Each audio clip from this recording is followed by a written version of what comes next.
Poštovani gledalci, dobrodošli u Granice Istoka. Ja sam Harun Karčić. U ovoj emisiji imamo dvije teme. Nasilje i zločini nad Rohinja muslimanima u Mijanmaru i promjene koje bi na Bliskom Istoku i u Sjevernoj Africi mogli uslijediti tokom mandata američkog predsjednika Donalda Trumpa. Prvo ćemo o Trumpovoj politici. Postao je 45. predsjednik Sjedinjenih Američkih Država 20. januara ove godine. Već u prvoj sedmici mandata donio je niz kontroverznih predsjedničkih uredbi koje su izazvale burne reakcije ne samo u Americi, već i širom svijeta. Posebno negodovanje, kako među američkim muslimanima, tako i u većinskim muslimanskim zemljama, izazvala je zabrana ulaska u SAD građanima iz 7 muslimanskih zemalja. Oko te uredbe i dalje se vodi pravna bitka. Međutim, analitičare ponajviše intrigira Trumpova politika prema zemljama Bliskog Istoka i Sjeverne Afrike, jer se u suštini o njoj najmanje zna. To područje je decenijama od krucijalnog značaja za energetske, sigurnosne i strateške interese Vašingtona, a dosadašnji američki predsjednici uvijek su sa posebnom pažnjom pristupali tom dijelu svijeta. A evo šta za sad znamo o planiranim političkim koracima predsjednika Trumpa prema nekim zemljama Bliskog Istoka. Jedno od glavnih pitanja u vanjskoj politici američkog predsjednika Donalda Trumpa je njegov odnos prema Bliskom Istoku. To mu nije nepoznato područje jer Trump odavno ima bliske poslovne veze u tom dijelu svijeta. Ali zasad se malo zna o državnoj politici koju planira voditi prema tim zemljama, te kako planira balansirati delikatne geopolitičke odnose između brojnih saveznika, a da se ni s kim ne zamjeri. Njegove dosadašnje izjave bile su u nekoliko navrata kontradiktorne. Na primjer, o jevrejskim naseljima na okupiranoj palestinskoj teritoriji izjavio je da njihova izgradnja neće doprinijeti miru sa Palestincima, što su neki pripadnici tog naroda pozdravili. Istovremeno, podržava premještanje američke ambasade iz Tel Aviva u Jerusalem koji je pod okupacijom. Time je dobio podršku izraelske ekstremne desnice, ali razljutio Palestince i Arape iz susjednih zemalja. O pregovorima Palestinaca i Izraelaca rekao je da će biti neutralan. Kada je riječ o Iraku, Trump smatra da je američka invazija na tu zemlju 2003. godine bila pogrešna i da je ekstremnim grupama poput ISIL-a omogućila dolazak na scenu. Izjavio je da bi Amerika trebala preuzeti kontrolu nad iračkim naftnim poljima koja su pod kontrolom ISIL-a, jer bi time ekonomski oslabili tu grupu, a istovremeno nadoknadili troškove invazije na Irak iz 2003. Kada je riječ o Siriji, zbog veza s ruskim predsjednikom Vladimirom Putinom, Trump se vjerovatno neće suprotstaviti ruskom prisustvu u toj zemlji, što znači da će i Teheran uz blagoslov Moskve nastaviti vojno podržavati Asada. Trump se zalaže i za formiranje sigurnih zona u Siriji, gdje bi se smjestile sirijske izbjeglice jer ih on ne želi u SAD-u. Prema Iranu Trump će, po svemu sudeći, biti strožiji, jer je ranije izjavio da je sporazum o nuklearnom programu s tom zemljom bila ogromna greška. Njegov stav prema šiitskom Iranu dopao se mnogima u Arapskom zaljevu, koji na Iran gledaju s velikom dozom opreza i optužuju da se miješa u njihova interna pitanja. Trump i njegov tim već spominju i mogućnost da pokret Muslimanska braća proglase terorističkom organizacijom. To bi stvorilo dodatne probleme u odnosima SAD-a i arapskih zemalja u kojima taj pokret ima brojne pristalice. Predsjednik Trump do sada je mijenjao stavove o nekim pitanjima, što znači da se njegovi stavovi prema Bliskom Istoku također mogu promijeniti u budućnosti. A za Lea Đanko, Al Jazeera. Predsjednik Trump je 6. marta potpisao novu uredbu o zabrani ulaska u SAD građanima iz 6 muslimanskih zemalja. Više detalja iz Vašingtona donosi naš Ivica Puljić.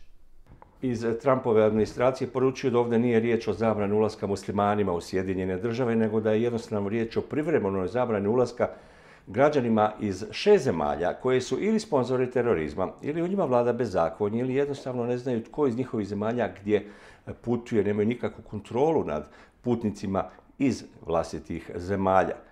Iz Bijele kuće svakodnevno stižu poruke kako je ta mjera, ta izvršna uredba, druga po redu, zapravo od vitalnog interesa po nacionalnu sigurnost Sjedinjenih Država, što opet opovrgavaju demokrate i brojni analitičari koji tvrde jednostavno da će ona umanjiti sigurnost američkih građana, te da jednostavno ta izvršna uredba nije u duhu američke kulture. Ima nekoliko promjena u odnosu na onu prvu originalnu izvršnu uredbu koja je donesena 27. siječnja. Prije svega nositelji stalne boravišne dozvole, odnosno zelene karte, trebali bi ulaziti u Ameriku bez ikakvih problema, isto kao i oni koji imaju ulaznu vizu koju su dobili prije 27.1. ove godine. Biće izuzetaka za sportaše, za diplomate, za neke političari ili poslovne ljude, što je normalno u ovakvim situacijama. Uglavnom, izvršna uredba o zabrani ulaska u Sjedinjene države iz pojedinih zemalja i za izbjeglice stupa na snagu 16. ovoga mjeseca, ali pred njom je već nekoliko izazova. Prvi dolazi iz Havaja gdje smatraju da je ona protivustavna, a isto tako Savezna država Washington smatra da će to naškoditi njihovim sveučilištima i njihovom gospodarstvu, tako da najavljuju neke mjere. Pa se ne treba mnogo iznenaditi ako neko od saveznih sudaca ponovno suspendira Trumpovu izvršnu uredbu, dakle drugu po redu o zabrani ulaska u Sjedinjene Američke Države. Sa nama je Omar Turbi, stručnjak za arapsko-američke odnose.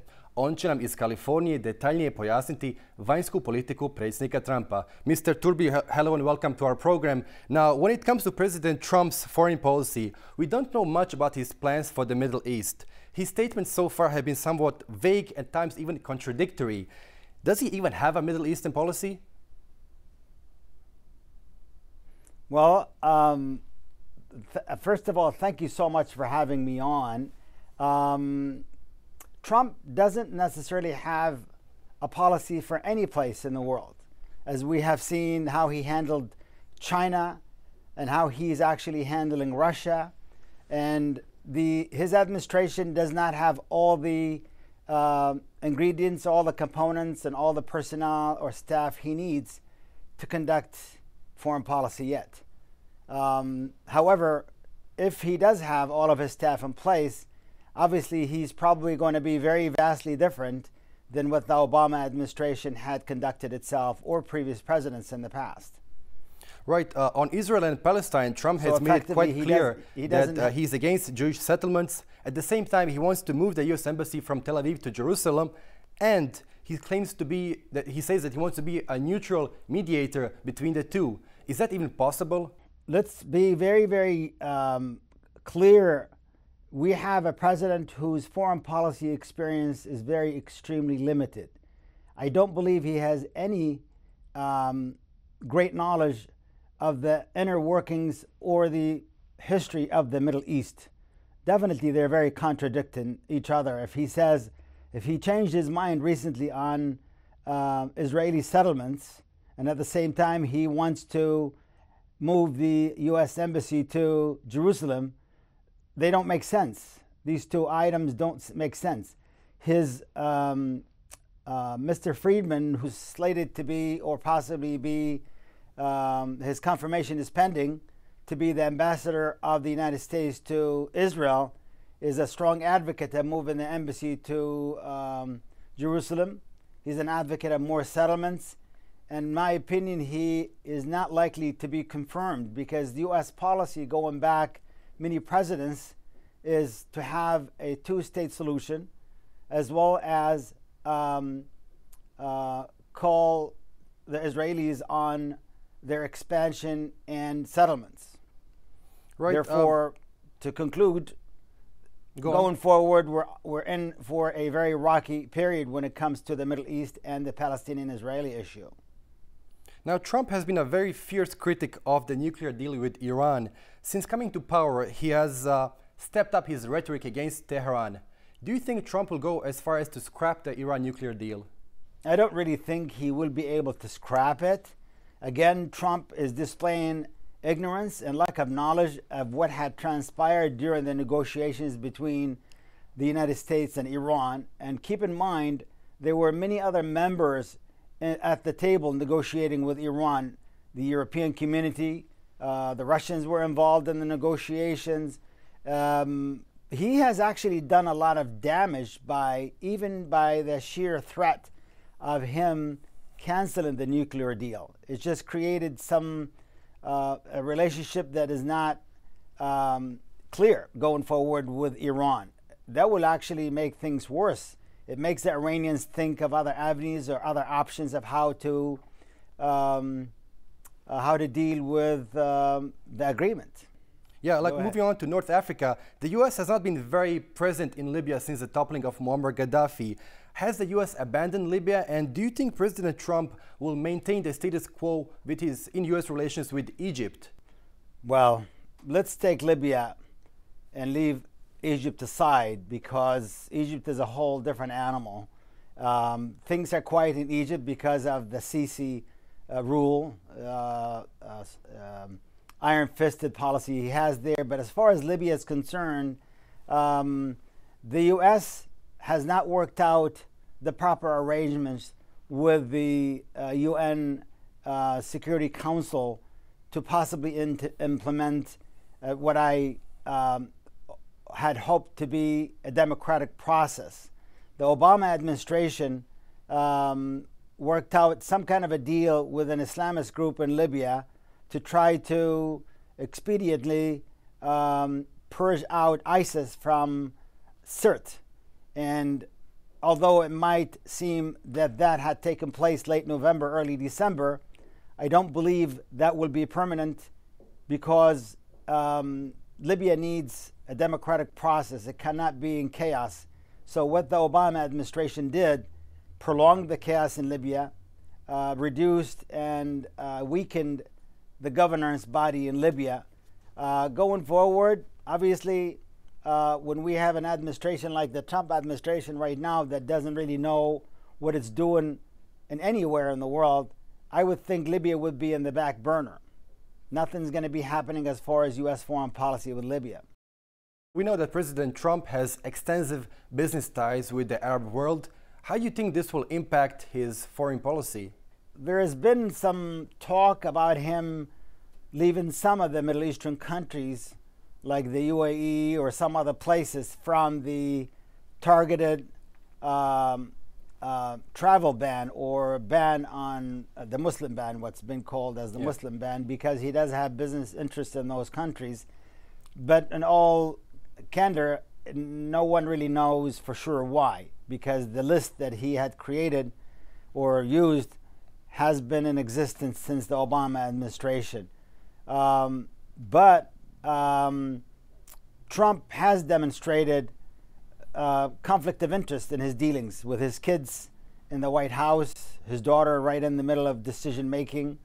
So he is going to be bogged down with many legal issues as far as conflict of interest, whether it be with any countries in the Middle East or anywhere where he has businesses, as well as internally in the United States. Right. Some of Trump's advisors have floated the idea of designating the Muslim Brotherhood as a terrorist organization. What broader implications do you think this will have on U.S.-Arab relations?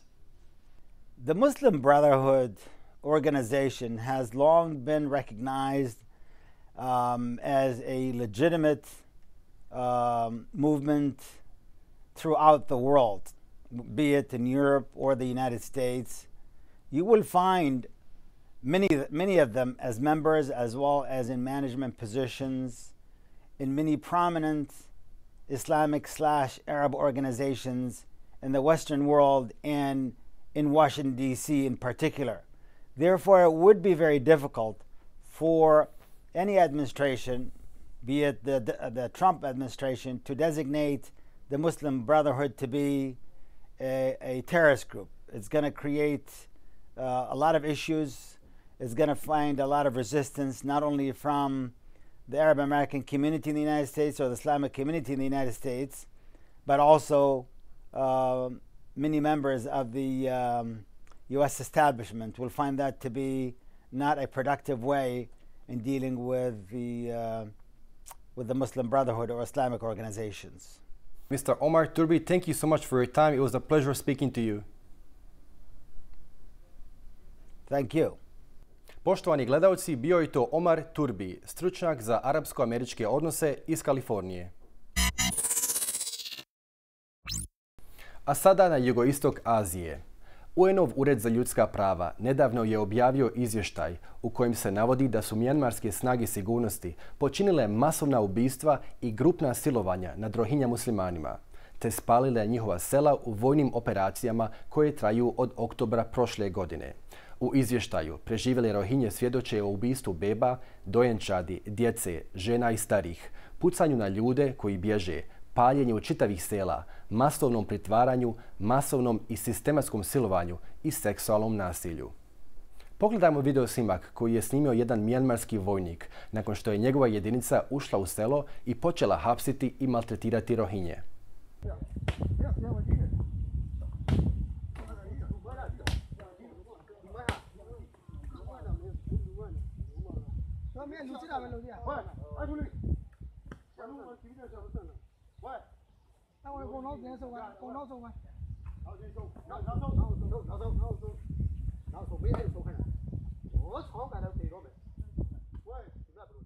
Ko su Rohinje, gdje žive i zbog čega ih vlada Mijanmara ne priznaje kao svoje građane, a vojska ih maltretira i ubija? Mijanmar je država jugoistočne Azije gdje većinu od 55 milijuna stanovnika čine budisti. Otprilike 4% je muslimanskog stanovništva, odnosno blizu 2,5 milijuna, od čega gotovo milijun Rohinja. Ta skupina živi u zapadnoj pokrajini Rakhine, ranije poznatoj kao Arakan, koja graniči s Bangladešom. Sami se smatraju potomcima autohtonog stanovništva koje je prije nekoliko stoljeća prihvatilo islam.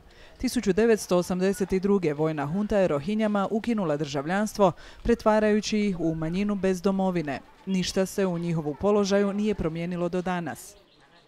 Blizu 80% ih živi ispod granice siromaštva. Vlada Mijanmara ih ne priznaje kao etničku skupinu, već ih smatra imigrantima iz susjednog Bangladeša, iako Rohinje žive na tom području stoljećima. Budući da nemaju državljanstvo Mijanmara, nemaju ni pravo na posao, školovanje, slobodno kretanje, sklapanje brakova, pristup zdravstvenim ustanovama, niti na slobodno prakticiranje vjere. Blizu 150.000 Rohinja živi u nehumanim uvjetima u strogo čuvanim vojnim kampovima. Nasilje budista nad Rohinjama traje desetljećima, a posljednji val je počeo 2012. godine, nakon što je skupina Rohinja optužena da je silovala i ubila jednu budisticu. U znak odmazde, skupine budističkih tvrdolinijaša počele su masovno silovati i ubijati Rohinje i paliti njihova sela. Na strani budista stala je i vojska Mijanmara. Zbog nasilja i progona više od 120.000 Rohinja do sada je pobjeglo iz Mijanmara. Jedni su otišli kopnenim putem sjeverno od susjednog Bangladeša, gdje nisu najbolje dočekani, a drugi su čamcima otišli južno prema Tajlandu, Maleziji i Indoneziji. Ujedinjeni narodi su krajem prošle godine upozorili da se nad Rohinjama čine zločini protiv čovječnosti, a mnogi stručnjaci i predstavnici nevladinih organizacija čak upozoravaju da vojska Mijanmara provodi genocid nad njima. Međutim, dobitnica Nobelove nagrade za mir, žena poznata po borbi za ljudska prava i premijerka Mijanmara Aung San Suu Kyi, suočila se s međunarodnim kritikama zato što nije stala na stranu Rohinja. Ona odbija priznati da vojska Mijanmara čini zločine, već to naziva protuterorističkim akcijama. Međutim, ne promoviraju svi budisti vjersku netrpeljivost. Primjera radi, Dalaj Lama je osudio ekstremističke svećenike i mijanmarske lidere što nisu uspjeli zaustaviti napade protiv Rohinja. Ipak, nemar mijanmarske države i njena politika predstavlja daleko veći problem Rohinjama od ultranacionalističkih budističkih grupa. Mirsada Begović, Al Jazeera. Osim vojske Mijanmara, nasilje nad Rohinjama provode i ohrabruju radikalni budistički svećenici. Poslušamo izjavu jednog od njih.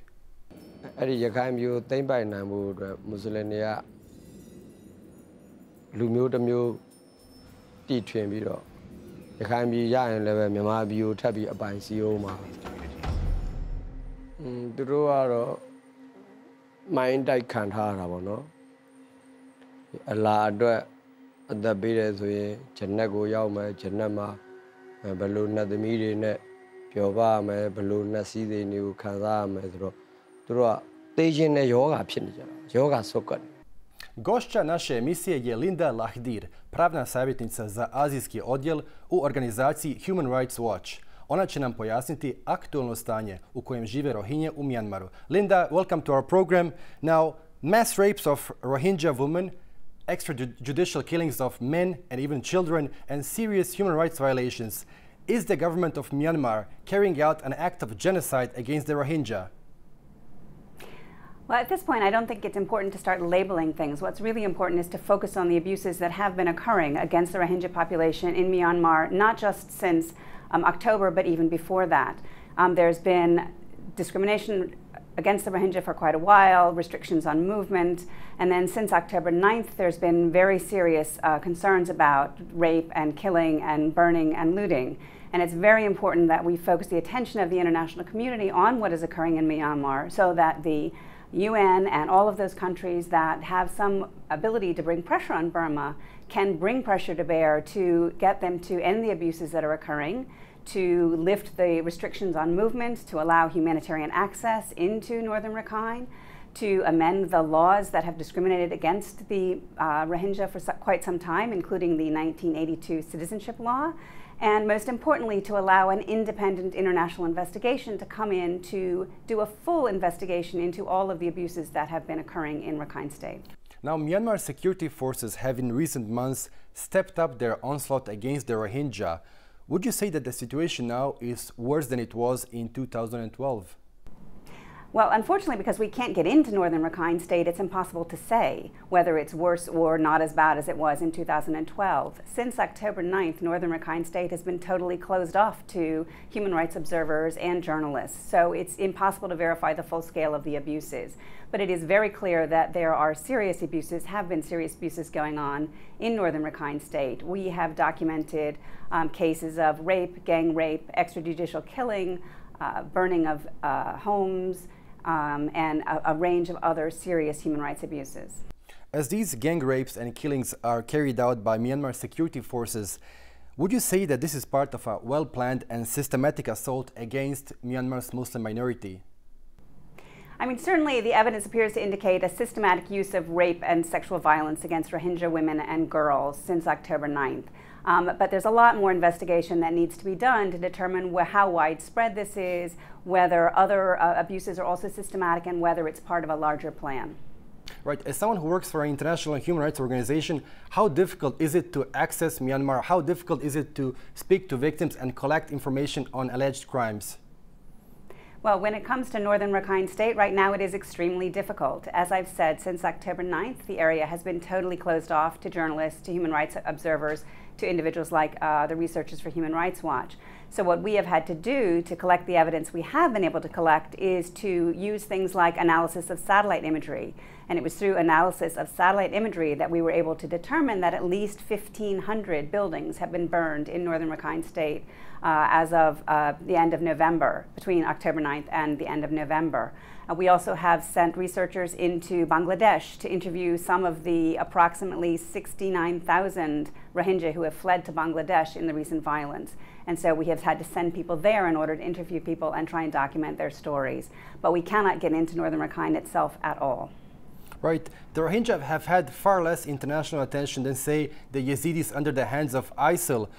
Even neighboring countries such as Bangladesh, Thailand, and Malaysia have been somewhat reluctant to help them. How do you make sense of all that? Well, I think the good news is that the situation of the Rohingya is definitely rising in international importance or international attention. In December, the European Parliament issued a resolution calling on Burma to improve its treatment of the Rohingya. Also in December, the foreign ministers of ASEAN went to Burma to talk to Aung San Suu Kyi about the treatment of the Rohingya, which is a bit unusual given the usual non-interference in internal affairs position of ASEAN. And then in January, there was an extraordinary session of the foreign ministers of the Organization of Islamic Cooperation, specifically to talk about what was going on with the Rohingya and to call on Burma to treat the Rohingya in a better fashion and to end the current abuses. So there's been a serious uptick in the attention paid to the situation of the Rohingya, which is good. There was a very damning report that came out from OHCHR on February 3rd, also documenting some of their research in Bangladesh. And in the upcoming Human Rights Council session, where the Special Rapporteur on the human rights situation in Myanmar, Young-E Lee, will be presenting her most recent report, I think Burma will be high on the agenda. Human Rights Watch and other groups will definitely be pressing very hard for the Human Rights Council to have a very strong resolution calling on Burma to end a range of human rights abuses, including the abuses against the Rohingya, and most importantly, to allow an independent international investigation into the abuses that have occurred. Not much has changed since Aung San Suu Kyi's party won the last elections. Did you expect a Nobel Peace Prize winner to do more for the Rohingya? Well, to be fair, things have changed in many ways in Burma since the election, but there have also been serious disappointments. And one of the real disappointments has been Aung San Suu Kyi's failure to speak up for the rights of the Rohingya. She, as you may know, under the Constitution, doesn't control the military or the police, who are the ones who are actually committing the most recent abuses. But she has a voice, and she should be using it to speak up for the rights of the Rohingya. Right. Linda, thank you so much for your time. It was a pleasure having you. Thank you. Poštovani gledalci, bila je to Linda Lakhdhir iz organizacije Human Rights Watch. Među najistaknutijim osobama koje su stale u odbranu Rohinja je Papa Franjo. U žestokom napadu na režim u Mijanmaru, Papa je kazao da su Rohinje izložene torturi samo zato što žele živjeti svoju kulturu i muslimansku vjeru. Ali Rohinje su sada dodatno zabrinute. Dok je bivši američki predsjednik Barack Obama u više navrata, barem verbalno, stao u njihovu odbranu, oni nisu sigurni da to mogu očekivati i od novog predsjednika Donalda Trumpa. Neki čak strahuju da njegov otvoreno antimuslimanski stav može dodatno ohrabriti radikalne budiste u Mijanmaru i pogoršati njihovu i onako katastrofalnu situaciju. Bilo je to sve u ovom izdanju emisije Granice Istoka. Cijelu emisiju možete pogledati na našem web portalu aljazeera.net/Balkans. Hvala na pažnji.